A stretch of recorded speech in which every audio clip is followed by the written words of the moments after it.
Facebook, Twitter, Twitch, and YouTube. My name is Jared Budlong, and I'm running as an independent candidate for governor in Alabama this year.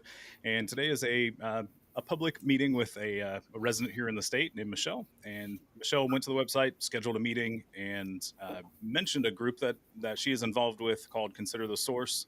And that is basically the extent of my knowledge of Michelle. So, Michelle, thank you for scheduling the meeting. And from here, it's essentially yours. So the floor is yours, as the phrase goes. Okay, well, thank you. It's a pleasure meeting you, speaking with you. Um, I am one of the contributors to Consider the Source. We are a Facebook group made up of people from various political parties, Democrats, Libertarians, Independents, as well as Republicans. And basically, we come together to discuss political issues in Jefferson County as well as the state of Alabama.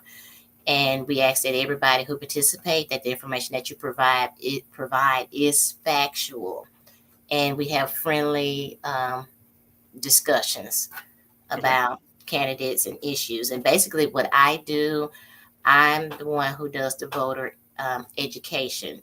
I write commentaries about candidates, Gotcha. informing the voters so they would know ahead of time when they go to the polls.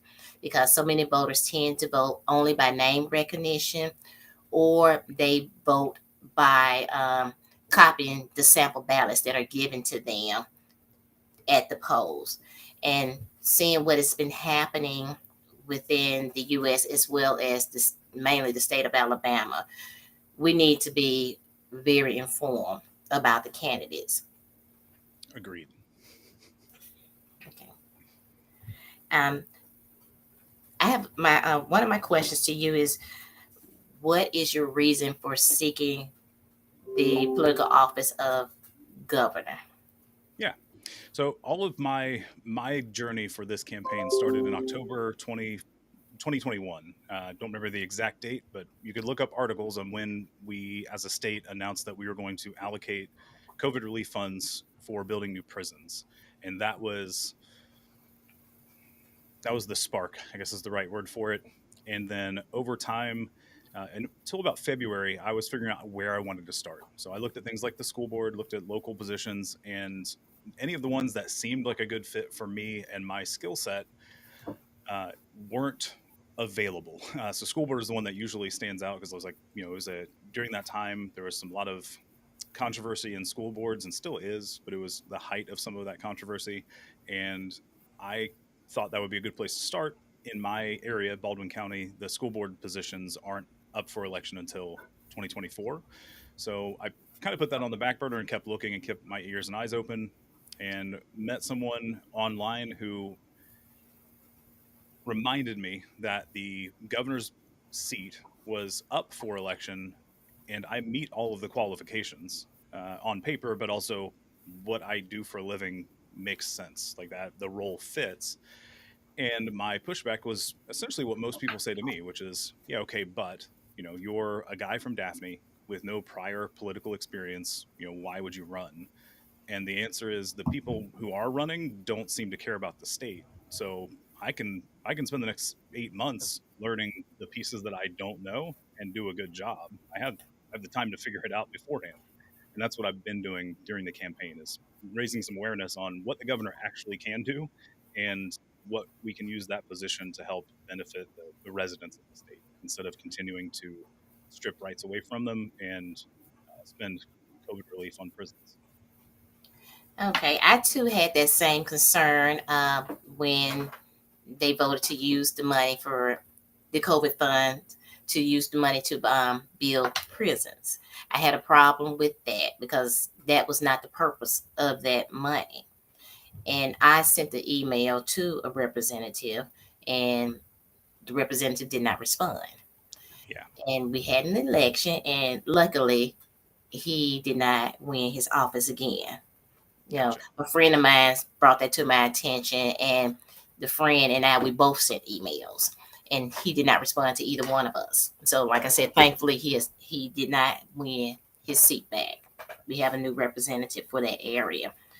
Um, okay, According to the ACLU website, on January the 6th, the Treasury Department issued its final rules on how states may use coronavirus state and local fiscal recovery funds, which noted that the following capital projects are ineligible: construction of correctional facilities as a response to increase in crime, and construction of new congregate facilities to decrease the spread of COVID-19 in the facility. Spending COVID-19 relief funds to build prisons is inappropriate, especially while healthcare workers, teachers, small businesses, and so many Alabama citizens are struggling during the ongoing pandemic. If elected, how will you rectify the misappropriation of the COVID-19 funds? We've already signed contracts and leases, so and the bonds have already been sold to build those facilities. So Mhm. I have not found a way for us to stop that currently. We're currently looking into it because I would love to stop that construction with these funds and actually put them to use where they're supposed to be. Mhm. My initial concern is finding a way that doesn't incur fees and more debt onto the state for backing out of a contract or something along those lines. So that's the biggest concern, but I don't have a specific plan currently. The follow up to that would be if we can't stop the construction, it would be to make the most use of that new facility to get people out of prison as safely and quickly as possible. Okay. Okay. For My next question deals with the LGBTQ school children. Mhm. According to the governor's state of Alabama website on April the 13th, 2017, at the Alabama Board of Education meeting, Kay Ivey stated, when our students are successful in school, they will be successful in work, and that will help attract businesses. I know I know of four specialty schools in Alabama: Alabama School of Fine Art in Mobile, and they basically deal with the math and science. Alabama School of Fine Arts in Birmingham, they deal with the creative arts. The Jefferson County International Baccalaureate, that's for the gifted students in Jefferson County. And the Magic City Acceptance Academy, and it's mainly for LGBTQ students as well as other students. Unfortunately, the Magic City Acceptance Academy teachers, staff, and students were attacked in several highly negative campaign ads by a candidate seeking to be elected governor. Kay Ivey did not issue a statement that it was wrong for adults or anyone attacking or bullying innocent school children. Instead, she attacked the LGBT community in her campaign ads. If elected, how do you intend to protect young LGBTQ school children from abuse, discrimination, and misinformation? Misinformation is making sure we actually adjust our school curriculum. So my bigger challenge is making sure we fund our schools equitably. So we've got to fix our funding model. But regarding the LGBTQIA plus community specifically, it's a part of that is not just protecting them directly, but it's also educating everyone about what it means to be a human being, whether you are heterosexual or if you are transgender or if you are a gay, lesbian, doesn't matter where you lie in the LGBTQIA plus community. They're all human beings and they're all just living their life as a human the best way that they to the best of their ability with the way our state treats them. So we need to educate from a young age at age appropriate levels what that what it's like to be a human being. So that's the way we're going to do it long term. In the immediate term, what I would like to do is actually call for a special session to repeal the laws that have taken some of their rights away. I want to be clear in saying that I can initiate the session, but it doesn't mean the legislature will do what we've asked. So we have to be clear about that. There's currently a call for um, Governor Ivey to do the same thing. Doesn't look like she's going to call a special session, but even if she did, it would be up to the legislature to repeal that law. So wanted to be clear about where the power lies there. We're still looking for other ways that the role of governor can directly help alleviate that issue currently. Okay, you said that. I want to make sure I understand that Yeah. you want to repeal those laws that have taken away their rights. And you would call a special session, but it would be up to the legislator Correct. to So do what needs to be done. right, yeah. If we call a special session, it's up to them to vote on it to actually repeal it. But if they have enough numbers, they don't even have to try. I guess is the Uh-huh. best way to say that. I Yeah. can call it and give a special order, like, hey, this is the topic for this session. If they have enough votes, they can do whatever they want with that session. So it's kind of a two-edged sword at that point. We have to be careful about doing it. I'm happy to do it as long as we've got a legislature that looks like they want to repeal the law. Yes, sir. Yes, sir. Okay. My next question deals with gun violence. For some reason, an alarming number of political candidates felt a need to brandish military style weapons or something closely like them in their campaign ads, especially after the nation and the world witnessed the January 6th insurrection, and the U.S. is still dealing with the destructive aftermath of the foolishness. What is your stance on gun control? If elected, how will you reduce gun violence in Alabama? To start with, I believe that we need to do something about the issue of gun violence, mass shootings, and I want to call it what it is. It's domestic terrorism. So we need to use the correct phrasing for these incidents, whether it's January 6th or the shooting that happened at Vestavia Hills a couple months ago, the 15 or so incidents that have happened this year in 2022 alone. They're all domestic terrorist events. They happen on our soil by our citizens and residents, and they're there to cause terror. Like, that's the point. So we need to be clear about what those events are, and we need, as a state, to do our best to stop that, while also not prohibiting people from using firearms as the tools that they are. So hunting, self-defense, things like that. I don't have a specific plan in place yet. I will say that the things I'm looking at are stopping access to what are generally considered military style weapons, things that are designed for the explicit intent purpose of doing as much casualty damage as possible. I haven't found a good excuse from anyone as to why those need to be readily available to the public, and that's usually what's being used in these events. And if we can stop some of the harm, I would like to look into doing that as well. Okay.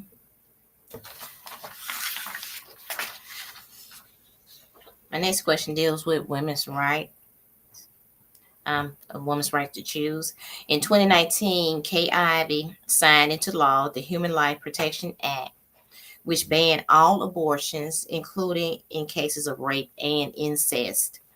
However, on October 29, 2019, the bill was blocked by the federal court. As of June 24, 2022, with the Supreme Court's overturning of Roe versus Wade, abortion in Alabama became illegal, except when the life of the mother is in danger. There are no exceptions for rape or incest.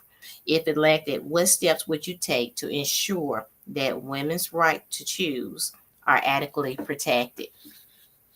So similarly to our transgender youth and the healthcare bill that was passed in 2022 earlier this year, calling for a special session to repeal it would be the permanent way to fix that problem, because it is currently a law. So I can't directly overrule that currently. And that would be my goal, with the same caveat of we have to have a legislator who want to repeal that law as well. That would be the initial goal. Okay. My I next think, question. to add one clarification, there is one other exception, technically, and that's for ectopic pregnancies. That is one of the other exceptions that I'm aware of. Okay. Yeah, a topic No, pregnancy. that's doesn't change the fact that some doctors don't want to chance it, but Mm-hmm. on paper, it's listed as an exception. Okay. My next question deals with law enforcement. Mhm. Okay. Brookside made national and international news in an extremely negative way concerning its policing for profit program that it was operating. Right. Kenneth Boswell was appointed director of Alabama Department of Economic and Community Affairs by Kay Ivey in 2017. Concerning the ADECA grants, according to concerning the ADECA grants, according to AL.com, Kay Ivey was quoted as saying, "These grants will go a long way in reinforcing highway safety across our state. For the last 2 years, Brookside relied on the state of Alabama grants of federal dollars to make thousands of traffic stops. The grant paid for overtime work. Two officers admitted that they were instructed to make two stops every working hour of their shift because it was required to get paid overtime. To get this grant, certain stipulations had to be in place, such as hotspot for crashes based on the data. Brookside did not meet the criteria, especially since its officers were issuing tickets outside of the city limits in Forestdale, located in unincorporated Jefferson County, and were not supposed to be on the interstate stopping motorists for allegedly speeding. If elected, will Kenneth Boswell be held accountable for the lack of oversight concerning the grants that were wrongfully awarded to Brookside? Will there be more oversight concerning these grants for law enforcement? And Brookside has shown that there are ways to circumvent these safeguards. And how will you prevent another Brookside from happening? We can start with the first question. If elected, will Kenneth Boswell be held accountable for the lack of oversight concerning the grants that were wrongfully awarded to Brookside? Yes. Okay. Exact plans, don't have one currently, but yes, everyone involved needs to be held accountable for that eg- egregious use of their power. Okay. Will there be more oversight concerning these grants for law enforcement if you are elected? Yeah, we have to find some way to keep people from doing this again in another city because this went unreported until someone brought it up and brought it to the attention of the news media. So it's unlikely that this isn't happening in other places. We have to find out where that's happening already and put in measures to stop that. Okay. Um, do you know that what you just said pertains to my next question? How will you prevent another Brookside from happening if you are elected? I don't know the full process currently, so I'm not sure what extra steps need to be taken at this time. Okay.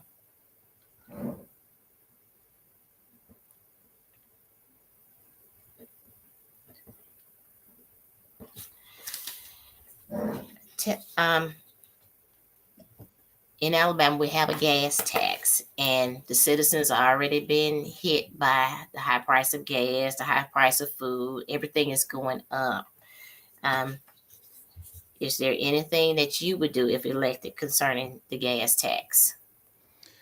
I'm still looking into how that funding is actually being used because on paper it sounds legitimate and makes sense why that we would have that gas tax. I Mhm. need to figure out why it's not being used for what it says it's being used for.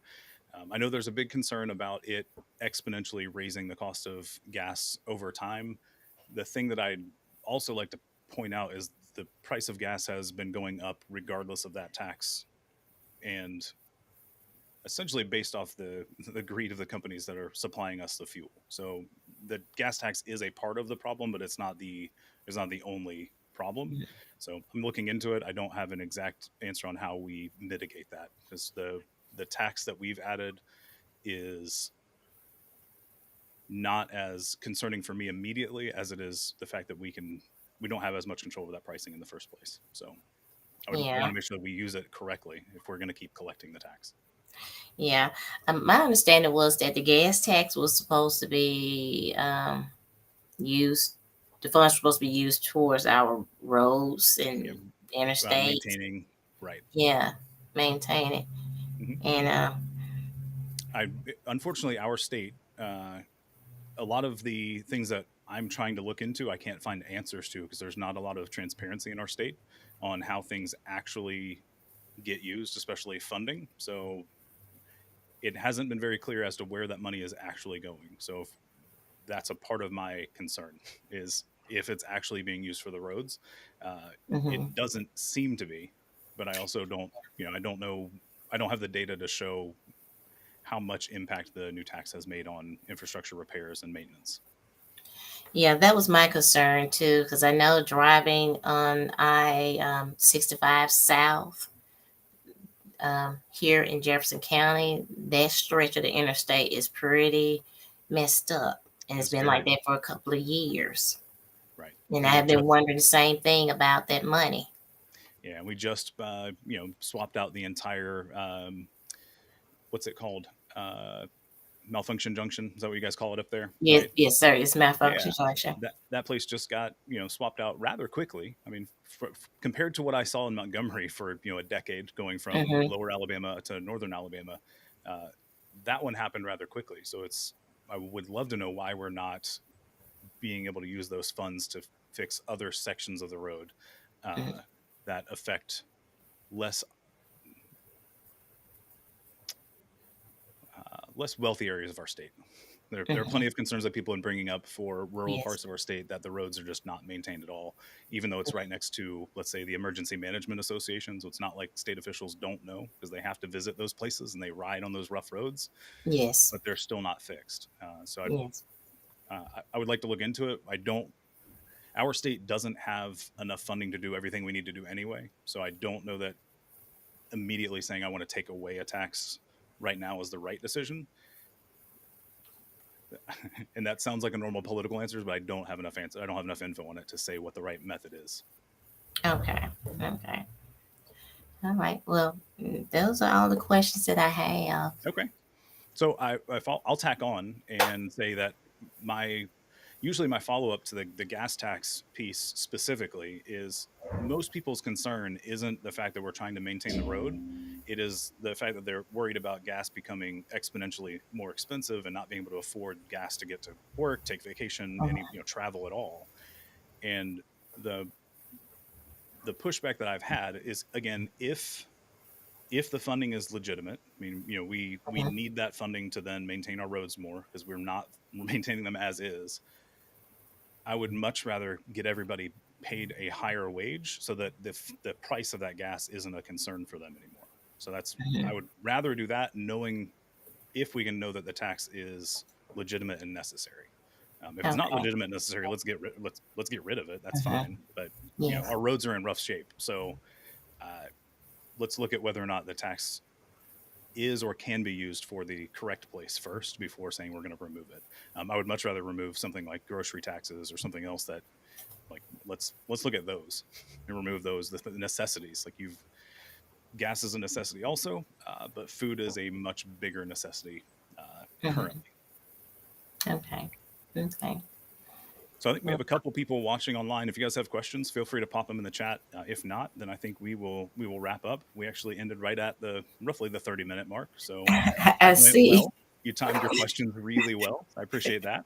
And this is a good time to remind everybody, these meetings are available for anybody who cares about the state of Alabama. So if you are currently a resident, you are definitely invited. If you're not in the state, but you have a connection to the state and care about the outcomes, I would love to talk to you also.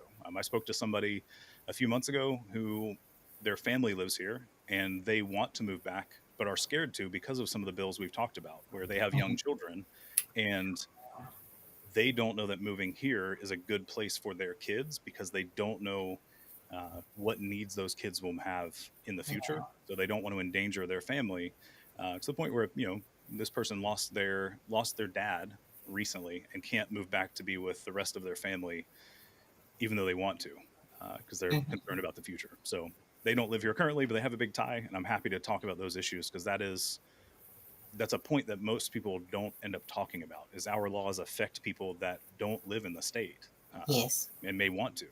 So Yes. the invite's always open. There's a link on my website. You can go to the /meet, or if you go to the connect page, there's a way to schedule a meeting just like Michelle did.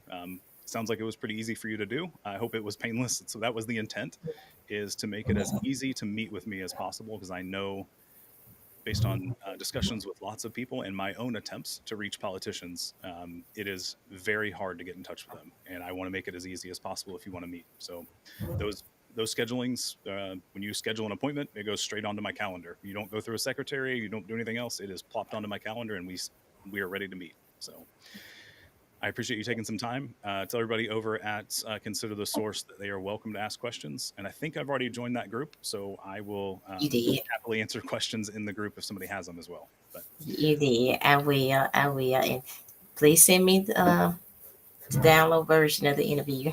Will do that. Actually, I will, when we end the stream, I'll tell it to download and I'll put it available somewhere and send you a link.